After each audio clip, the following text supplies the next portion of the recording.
बरेली में रेड हुई। ये कल तस्वीर मैंने आपको दिखाई थी कि चीनी स्टॉक किया गया था, चीनी के दाम बढ़ रहे थे इसलिए रेड हुई थी। लेकिन अच्छी खबर यह है कि लगातार ताबड़तोड़ रेड होने से, जमाखोरी पर रोक लगने से चीनी के दाम कम होने शुरू हो गए। बरेली के अलावा मैंने आपको दिखाया था मुजफ्फरनगर में भी अधिकारियों ने चीनी के स्टॉक पर रेड किया था।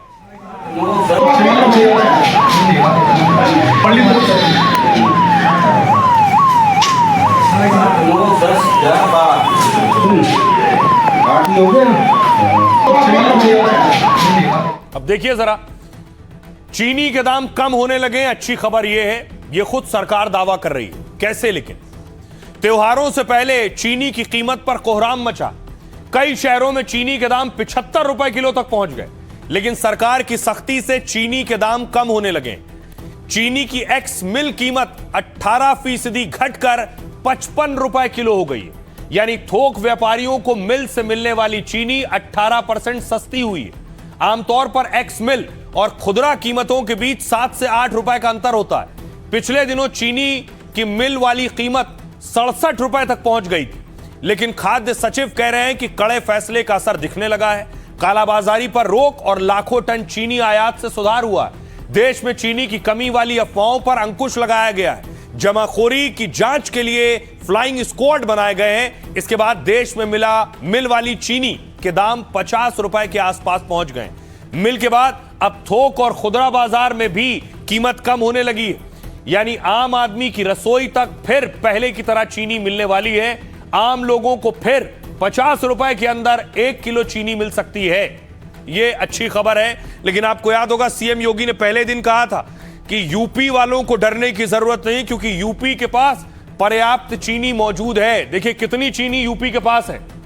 चीनी मिलों में जो चीनी है वो 1,79,000 क्विंटल चीनी है मौजूद।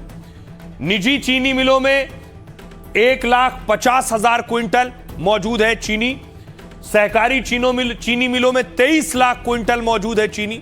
और निगम चीनी मिलों में 5 लाख क्विंटल, यानी 179 लाख, 150 लाख क्विंटल, 23 लाख क्विंटल और 5 लाख क्विंटल, ये चीनी मिलों में यूपी की चीनी मौजूद है। यानी योगी ने कहा था कि चीनी की कोई किल्लत नहीं होगी, अब चीनी के दाम कम होने शुरू होंगे। सुनिए सीएम योगी क्या कह रहे हैं। चीनी की क्राइसिस की चर्चा की चल रही है, लेकिन यूपी में चीनी की कमी नहीं। यूपी की एक महीने की कुल खपत है 4 लाख टन, हमारे पास मौजूद है 28 लाख टन। यानी आप अनुमान करिए 7 महीने की चीनी हमारे पास मौजूद है। और हम 15 अक्टूबर से फिर चीनी मिल चालू करेंगे तो 90 लाख टन यानी 900 लाख कुंटल चीनी का फिर से प्रोडक्शन अपनी चीनी मिलों के माध्यम से कर देंगे। यानी इतने बड़े पैमाने पर सामर्थ्य यूपी के पास है। 2007 से 17 के बीच में तत्कालीन समाजवादी पार्टी और बहुजन समाज पार्टी ने 29 चीनी मिलों को बंद किया था। 21 चीनी मिलों को औने पौने दाम में बेच दिया था। ये तत्कालीन सरकारें करती थी, चीनी मिलों को बंद करती थी। और आज 122 चीनी मिलें हम चला रहे हैं। 42 रुपए से 70 रुपए हो गई। अब क्या कहेगी सरकार? गन्ने किसान को पैसा नहीं मिलता, उसका पेमेंट फंसा रहता है। 5-5 साल पैसे नहीं बढ़ाते गन्ने पर। खाद के पैसे बढ़ा दोगे, लागत मूल्य निकलता नहीं, आम आदमी की जेब से कटता है। चीनी महंगी हो, प्याज महंगा हो, तो उनको क्या लेना देना। कहीं ऐसा ना हो फाइनेंस मिनिस्टर कहते मैं तो डायबिटीज पेशेंट हूं, मैं तो शुगर ही नहीं खाती हूं, तो मुझे नहीं पता शुगर के प्राइसेस क्या है। दुख इस बात का होता है कि जनता त्रस्त है, उनकी इनकम नहीं बढ़ रही है, उनके रोजगार के माध्यम नहीं बढ़ रहे हैं, उनकी क्वालिटी ऑफ लाइफ नहीं बेटर हो रही है, पर महंगाई लगातार बढ़ रही है जो उनके जेब पे चोट पहुंचाता है, पर उसकी चर्चा कोई नहीं कर रहा है। अरे पहले चीनी के दाम तो कम करें, सरसों के तेल के दाम करें, दवा के दाल के दाम कम करें। और बनारस क्योटो बना रहे थे, क्योटो, घरों में पानी घुस गया, रवींद्रपुरी में घुस गया, बीएचयू के अंदर। विपक्ष सवाल उठा रहा है सीएम योगी पर कि चीनी के दाम बढ़ रहे हैं, रोजगार है नहीं, लोगों के पास रोजगार नहीं है, कमाई नहीं है, तो कैसे खरीदेंगे। तो सीएम योगी ने आज रोजगार बांटा है। यह तस्वीर देखिए जरा, योगी सेल्फी ले रहे हैं, उनके साथ, उन युवाओं के साथ जिन्हें आज नियुक्ति पत्र दिया है, नौकरी की चिट्ठी सौंपी है।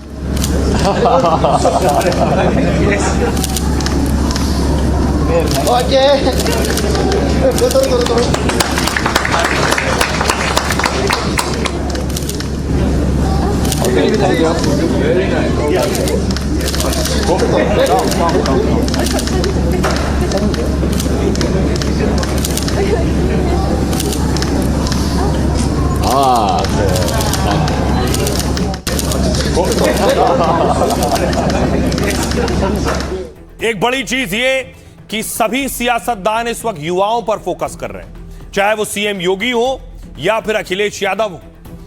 सीएम योगी यूपी में युवाओं पर खास ध्यान दे रहे हैं, युवाओं और नौकरियों को लेकर बड़ी योजना बना रहे हैं। योगी ने 3,500 3,500 युवाओं को नियुक्ति पत्र सौंपा है। युवाओं के साथ सेल्फी खिंचाते हुए बड़ा ऐलान किया, कहा 1 लाख युवाओं को हम सरकारी नौकरी देंगे। 6 महीने में 1 लाख नियुक्ति पत्र देने की बात की है। 9 साल में 9,30,000 युवाओं को सरकारी नौकरी दी है। सभी आयोग और बोर्ड से कहा है भर्ती प्रक्रिया और तेज करें। सीएम योगी जल्द ही युवाओं से सीधी बात भी करेंगे। चुनाव से पहले कॉलेज यूनिवर्सिटी पर खास कार्यक्रम है। योगी के मंत्री छात्रों युवाओं से सीधे संवाद करेंगे और नेताओं को रील बनाने और डिजिटल ट्रेनिंग दी जाएगी। अब देखिए, सभी नेता कर रहे हैं, अखिलेश यादव भी पीछे नहीं। उन्होंने कहा कि 200 से ज्यादा सोशल मीडिया इन्फ्लुएंसर से मिल चुके हैं अखिलेश। सीजेपी के प्रदर्शन को समर्थन दिया, उनकी तारीफ भी की। युवा सांसद प्रिया सरोज और इकरा हसन को आगे कर रखा है। 6 सितंबर को सहारनपुर में सपा का युवा योद्धा सम्मेलन है। जेनजी के मुद्दों के साथ यूपी चुनाव का शंखनाद किया और समाजवादी पार्टी खास डिजिटल वॉर रूम भी बनवा रही है। रील्स और सोशल मीडिया के जरिए युवाओं से जुड़ने की तैयारी है। सपा एक अलग युवा घोषणा पत्र जारी करने की तैयारी में भी है। तो सभी सियासतदान आखिर युवाओं को क्यों आकर्षित करना चाहते हैं? युवा एक बड़ा वोट बैंक है। क्यों? देखिए जरा आंकड़े देखिए। 27 में यूपी में चुनाव है, ये आंकड़े खुद बता देंगे कि आखिर युवा क्यों पसंद है सियासतदानों को। कुल मतदाता उत्तर प्रदेश में है 13 करोड़। उसमें जेनजी यानी युवा कितने हैं? 13 करोड़ में जेनजी है 2 करोड़। जेनजी यानी युवाओं की हिस्सेदारी 15% है, 15%। और कितनी सीटों पर यह 15% युवा असर डालेगा? 2 करोड़ युवा यूपी में कितनी सीटों पर असर डालेगा? 80 से 120 सीटों पर असर डालेगा।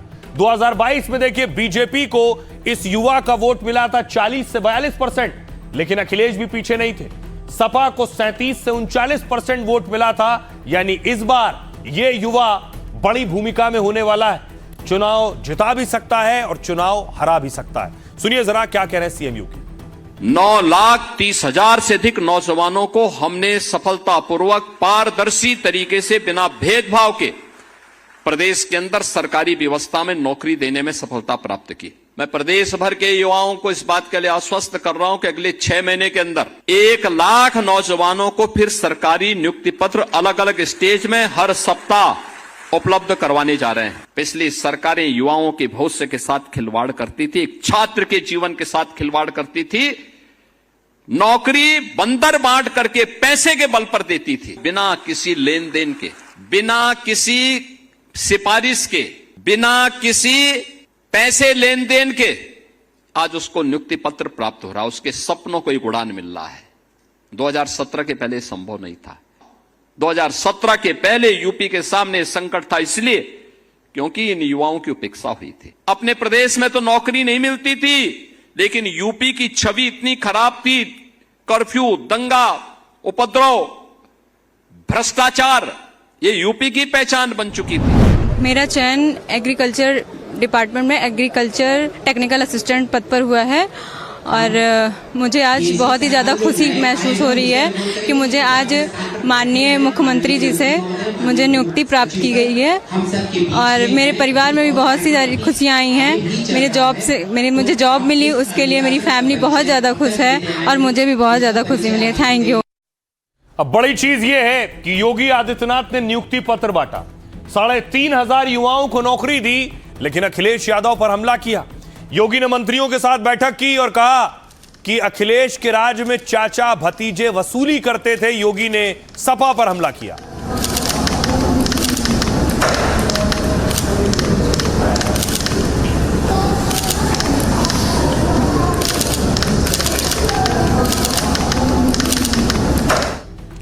अब देखिए, सीएम योगी का अटैक अखिलेश यादव पर था।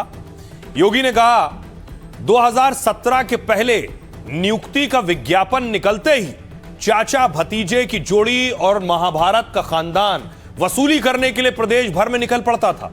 नौजवान भटकता रहता था, परिणाम नहीं आता था और अंततः माननीय न्यायालय को स्टे लगाना पड़ता था। गलती युवा की नहीं होती थी, गलती आयोगों में बैठे हुए और उस समय की सरकार के भ्रष्ट मंत्रियों की होती थी। हम नकल माफिया की भी और विभिन्न संस्थाओं में बैठे हुए माफिया की कमर को भी तोड़ेंगे और उसके आकाओं को भी जमीन आसमान दिखाने का काम करेंगे। इस पर अखिलेश यादव ने पलटवार किया, कहा बीजेपी असली मुद्दों से भटकाना चाहती है। वंदे मातरम के मुद्दे में लोगों को उलझाकर महंगाई, बेरोजगारी जैसे मुद्दों को पीछे करना चाहती है। बीजेपी शिक्षा व्यवस्था को बर्बाद कर रही है। हम चाहते हैं कि बच्चों को गर्म खाना मिले। सपा सरकार में जो बर्तन खरीदे गए थे वही आज भी चल रहे हैं। सुनिए सीएम योगी आदित्यनाथ को और अखिलेश यादव को। अरे बच्चों को स्कूल खोला है, आप टीचर्स नहीं है, फैसिलिटी नहीं है, क्या उम्मीद करोगे भविष्य कैसे बनेगा? आप नई टेक्नोलॉजी का जमाना है, एआई का जमाना है। हमारे मुख्यमंत्री एआई नहीं जानते, उन्हें लगता होगा ए फॉर उनका नाम या विपक्षी किसी नेता का नाम। कभी बच्चे गोदी में, कभी बच्चों को खिलाते हुए तस्वीरें आ रही है, अच्छी बात है। इसके बाद बहुत फुर्सत मिलेगी बच्चों से बातचीत करने की। समाजवादी सरकार बनेगी, आने वाले समय में प्राइमरी स्कूलों की व्यवस्था को सुधारने का काम करेंगे। हमने पहले दिन से तय कर रखा है कि जो 17 के पहले की परिपाटी थी कि नियुक्ति का विज्ञापन निकलता था, चाचा भतीजे की जोड़ी और महाभारत का पूरा खानदान फिर वसूली के लिए प्रदेश भर में निकल पड़ता था। नौजवान भटकता रहता था, परिणाम नहीं आता था और अंततः माननीय न्यायालय को कोर्ट में स्टे लगाना पड़ता था। लोग ये मानते थे कि ये युवा किसी लायक नहीं, क्योंकि ये नौकरी नहीं प्राप्त कर रहा है। गलती युवा की नहीं होती थी, गलती उन आयोगों और बोर्डों में बैठे हुए और उस समय की सरकारों में बैठे हुए सरकारी तंत्र में भ्रष्ट उन राजनेताओं की और उन लोगों की होती थी जो बेईमान और भ्रष्ट किस्म के लोग वहां बिठा दिए गए थे।